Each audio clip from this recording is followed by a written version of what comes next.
C'est un projet très riche. Dans notre école, ça a été une vraie découverte, aussi bien pour les enfants que pour les familles avec qui on a dû travailler pour découvrir les instruments, découvrir la musique, apprendre toute la rigueur qu'elle nécessite. Tous les instruments ont été achetés pour l'école et pendant 3 ans, l'enfant va avoir son propre instrument et devoir le travailler régulièrement chez lui. On a de nombreux bénéfices, c'est-à-dire qu'on a par exemple le travail de concentration qui est récurrent, qu'on va retrouver non seulement dans la classe orchestre, mais également au sein de la classe.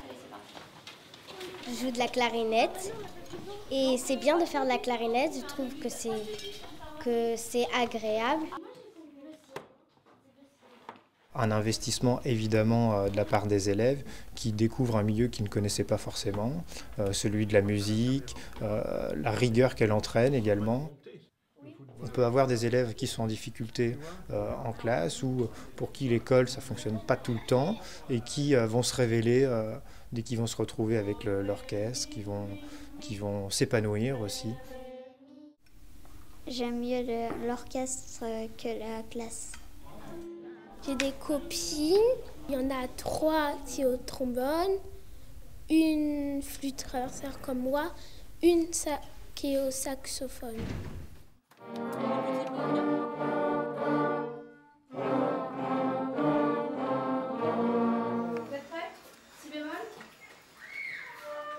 Nous avons initié il y a 3 ans l'expérience de l'orchestre à l'école dans les écoles de la ville.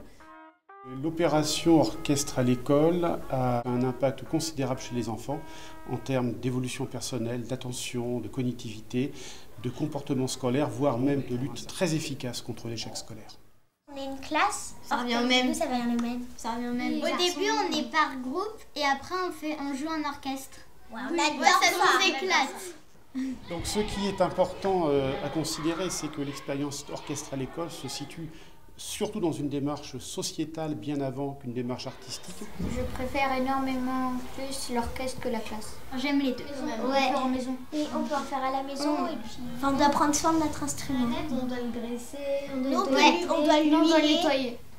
Notre espoir en initiant cette expérience était de convaincre les pouvoirs publics et puis toutes les autorités qui peuvent nous aider de continuer le plus longtemps possible.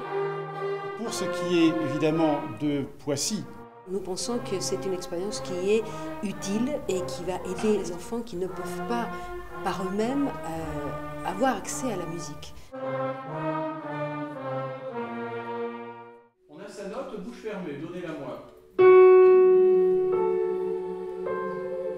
2 et... 2, 3 et... Cette chorale, c'est une pratique vocale qui fait partie de leur cursus d'élèves musiciens. On va faire un travail de pratique collective, monter des projets et concrétiser tout ça par des concerts devant du public. On a beaucoup de projets qui nous donnent envie de continuer à faire ça. Au début, je ne savais pas vraiment si c'était un métier que je voulais faire ou si c'était juste un loisir.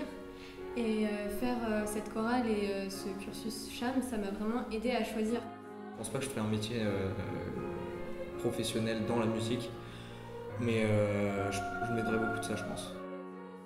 On est vraiment entre nous, on se connaît tous, donc c'est sûr que oui, il y a une certaine complicité dans le groupe.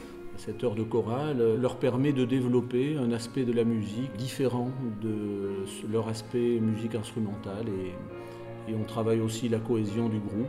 Au-delà de la musique, c'est génial, franchement c'est une chance qu'on a d'être ici. Il n'y a plus tellement de gêne à s'exprimer non plus, comme une équipe de sportifs qui tournent ensemble depuis des années.